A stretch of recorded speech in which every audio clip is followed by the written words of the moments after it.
बिहार, पूरा यूपी, पूरा उत्तर प्रदेश, हर एक जगह छठ माई की पूजा होता। आई देखिए, एक जना के पति परदेश बाड़े, अपना पति जी से फोन लगा के कहा था नहीं। आरती न्यूज यूपी में आप सभी का स्वागत है। आरती न्यूज में बने रहिए।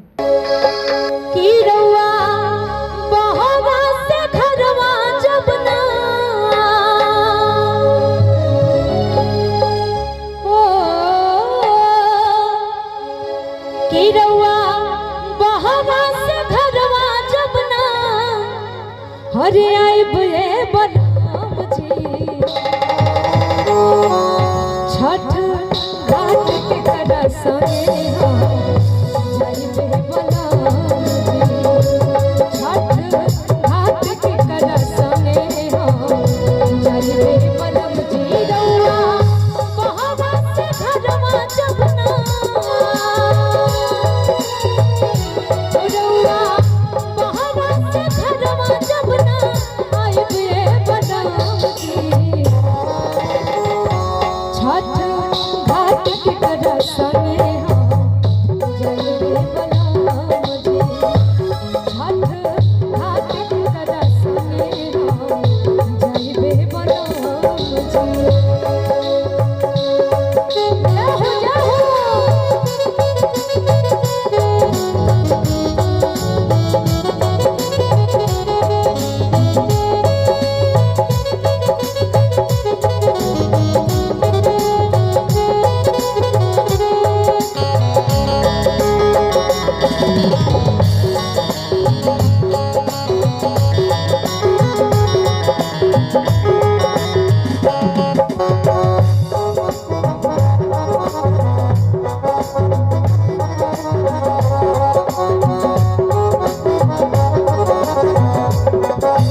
कि जितने भी भक्त आए हैं यहाँ पे माँ के दरबार में, छठी मैया के जितने भी भक्त हैं, एक बार पूरे पूरे हाथ उठाएंगे लंबे लंबे। जिसके पास माता रानी ने 2 हाथ दिए हैं वो दोनों हाथ ऊपर करेंगे आप लोग। जिसके पास एक हाथ है वो एक हाथ, जिसके पास नहीं वो डायरेक्ट खड़ा हो जाएगा। जब प्रेम सुनिए छठी मैया की, साचे दरबार की। तो कोसी भारत की बबुखवा कैसे और कहब ये बनौटी, तो छठ घाट के दर्शन जाइबे बनौटी, छठ घाट के दर्शन जाइबे बनौटी।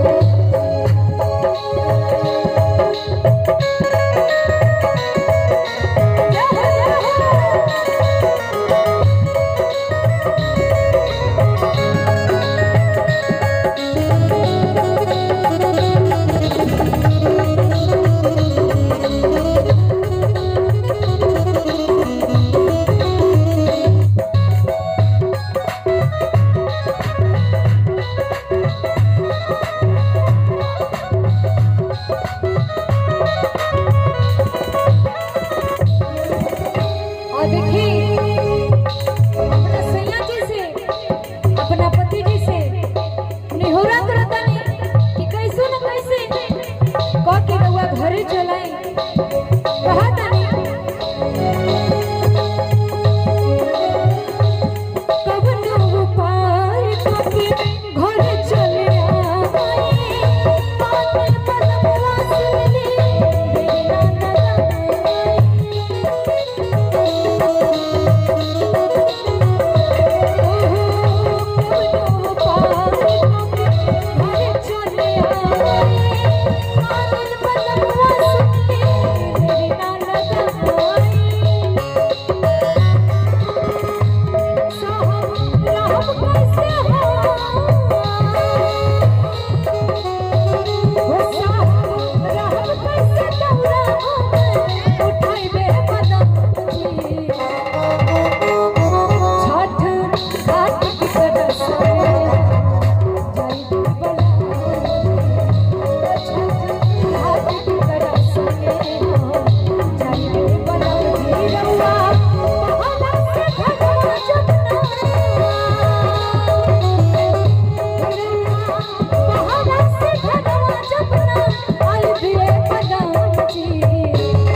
Thank you.